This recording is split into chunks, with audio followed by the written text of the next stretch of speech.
So because this is a special Shabbat, we thought we would put the teaching near the beginning to kind of set the context for why this Shabbat has a special name. Rabbi Ehrlich already did a beautiful job of teaching us about the power of song, so much so that we have an entire Shabbat dedicated. So Shabbat Shirah comes from the Song at the Sea, which is part of this week's Torah portion, and I will admit you're not supposed to have, well, are you supposed to have favorite Torah portions? I always say no, but I think this one really is my favorite. I feel very drawn to this Torah portion because even as a child, I always felt that my Judaism was tied to song. In fact, my first time wearing a robe at Temple Emanu-El on the bima was because I was part of the children's choir. So, and if you're anything like me, if you can say it, why not sing it? Right? And if you're listening to it, wouldn't you rather hear it sung? Song just has an incredible power. Music has an incredible power of making words and actually making feelings come alive and be expressed in a way that isn't so confined. There's a freedom in singing. And actually that verse that we just sang, that Oziva Zimrat Yah, that is probably of this incredibly rich Torah portion, if not my favorite verse, it's the one that I look to the most, and I actually carry it with me throughout the days of my life. And so I would like to share it with you, but I think in order to do that, we need to look at it in a little bit of context. So Shirat Hayam, the Song of the Sea, we could consider really as Jews our ancient anthem. It is what we sang as soon as we were born as a nation. And evidence of that is not only do we sing it once a year and dedicate an entire Shabbat to raising it up, but we also sing it daily as part of our liturgy, not the entire song, but a part of it. We're going to sing it later today when we come to Micha Mocha. So it is that essential to us as Jews. And why? Well, it's a reminder to us that this song, our anthem, what we do as soon as we are born as a people, is not composed in comfort. It comes to us after we have fled for our lives. And we are singing it on the edge of that flight in the midst of uncertainty. If you remember, we are fleeing a ruler who has a hardened heart. Someone who makes a declaration and changes it on a whim, and lives are shattered as a result. Someone who wields power through cruelty and called it strength. Oziva Zimrat Yah tells us that is not what strength is. But that is what we have to discover for ourselves. So there we are. We have just made our way, and it is not a quick journey. It kind of sounds like it in the Torah portion, but you have to get through that very long and muddy journey through the sea. So we're exhausted, we're scared, our families are to some degree torn apart. Not everyone came on that journey with us. And then we sing. It seems almost like a superficial thing to do, but it's not. It's the deepest part of who we are. It is the core of our strengths. And it's important to remember that almost immediately in that moment as we become a nation, through singing, that we are immediately taught that this is not only core to who we are as a people, but core to who we are as a larger part of humanity. Because the very next thing that is about to happen after we eat and drink is we receive the Torah. And that is what gives us our life as Jews and sustains us. And there we are. We have just received the Torah. That's going to happen next week, so come back. We read 36 times the commandment, do not oppress a stranger, care for the stranger, care for the vulnerable. And while most mitzvot don't give a reason why, this one is given. It says, because you were strangers in the land of Egypt. That's actually why. Because when we suffer, we have to then commit ourselves to not letting other people suffer. We don't say because we suffered, we have to only care for ourselves. So that's the context in which this song is born.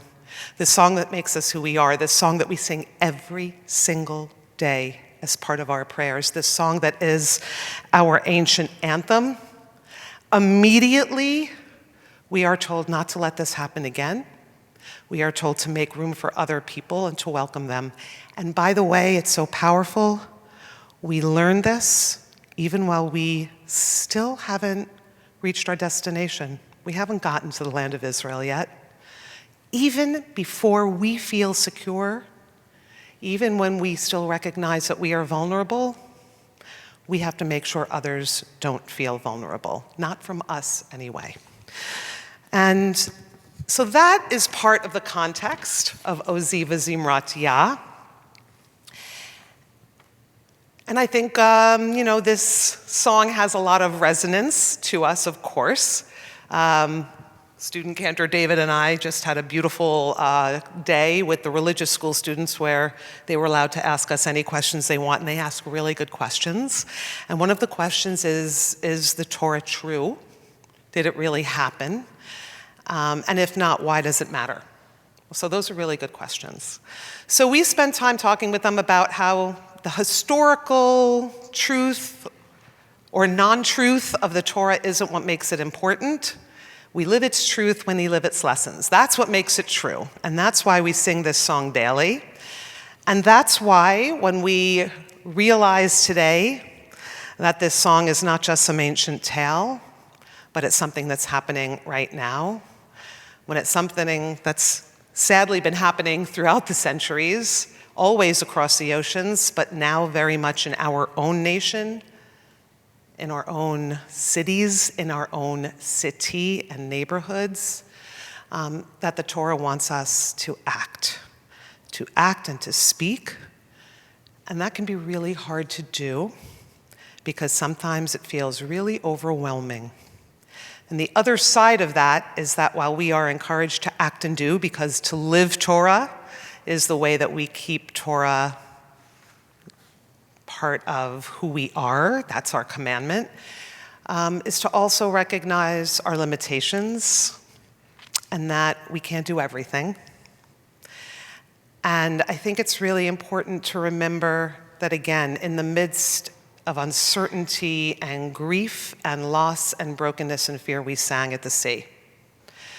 So in order for us to live that commandment, made more than 36 times in the Torah, that we have to also be able to be in touch with our own joy and our own sense of wonder and possibility. We can hold it all at once. We can hold the extraordinary responsibility of needing to speak out and not look away, and we can also sing. And so how do we do all of that? And I would also say, how do we even, that tremendous responsibility and reality of people in our own vicinity, hiding in the shadows, how do we even just get through the daily struggles of our lives? We don't always have to make comparisons. It can be really hard to get through a day, even if we do have the blessing of living in a secure home. Life is not filled with security, even if we have some security. So that's where Oziva Zimrat Yah comes in. So I'd like us to look at it. Let's look, it's on page 144. If you take up your Torah commentaries. Actually, it's not a commentary, it's just the Torah. JPS translation, page 144.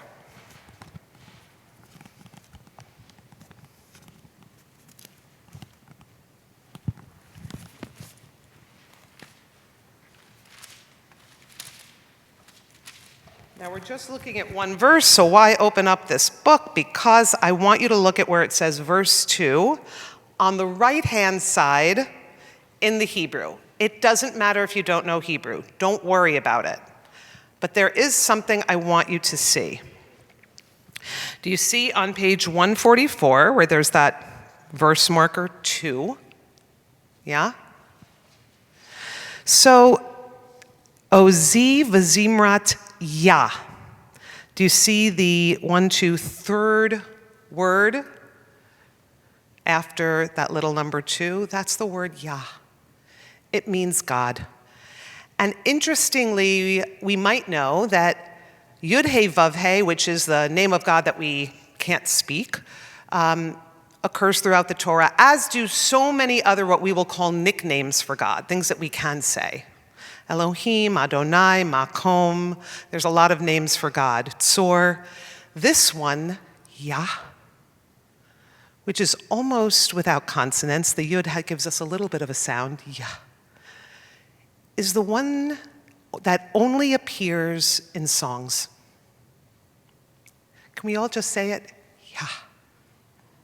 Yah.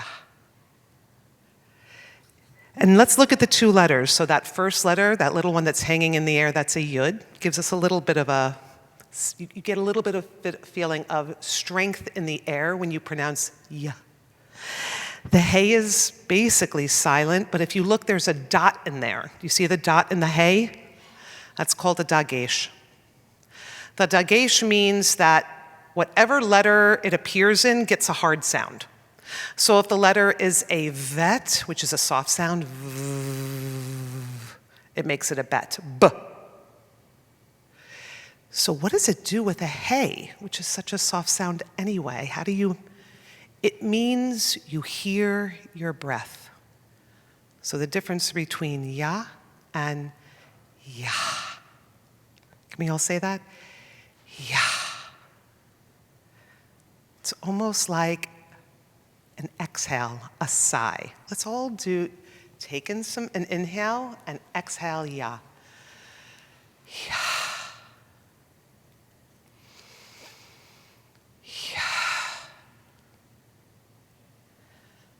So, what is this verse saying? Ozi v'zimrat Yah. God is my strength as God, who exists in me through the life force of my breath, is song. So here's the thing. If you ever had a chorus teacher tell you that you are not a singer and to just mouth the words, he or she or they were wrong. Everyone can sing and everyone should sing. But even if you don't believe it, and even if you don't open your mouth and sing in a way for people to hear, if you're breathing, you're singing. And your breath is God's song flowing through you. That's the power of this verse. Ozi v'zimrat Yah. Vayehi li lishua.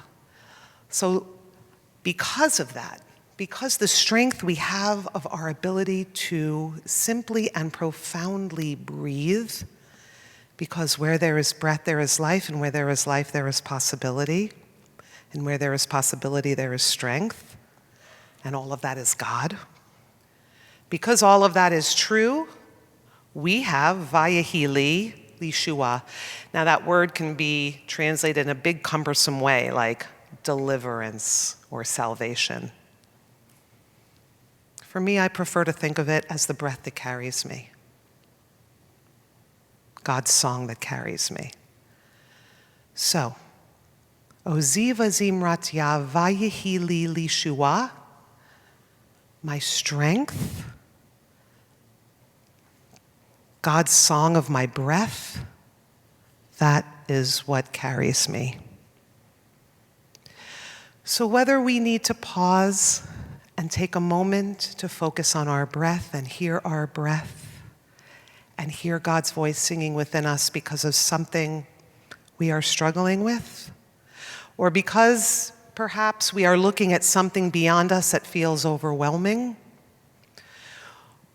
all we have to do is pause and breathe and remember that God is with us and God is singing through us. So let's return to Oziv Zimrat Yah right now. First, I'm going to give us just a few moments to just, if you would like, close your eyes and just notice your breath. You don't have to hear it, just notice it.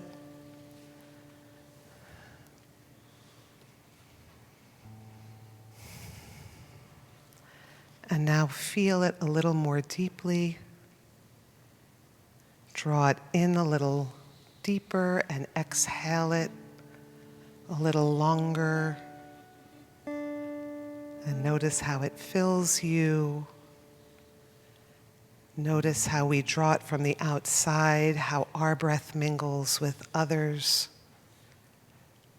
how God's song draws us all together in strength.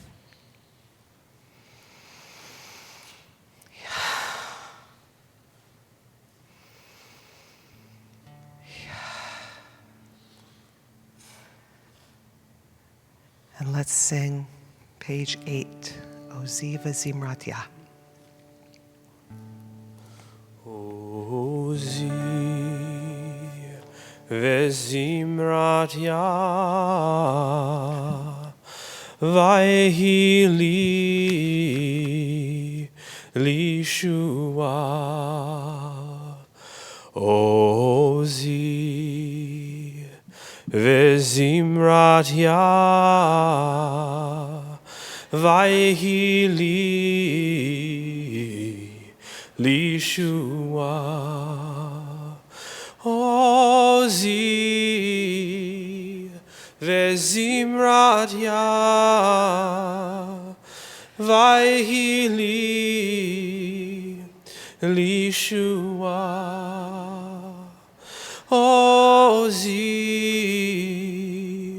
Zimrat Yah, Vayhi li lishua. Oziv Zimrat Yah, Vayhi li lishua. Oziv Zimrat Yah, Vayhi li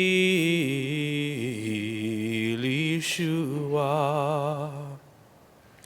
Oziv Zimrat Yah, Vayhi li lishua. Oziv Zimrat Yah, Vayhi li lishua. Oziv Zimrat Yah, Vayhi li lishua. Oziv Zimrat Yah,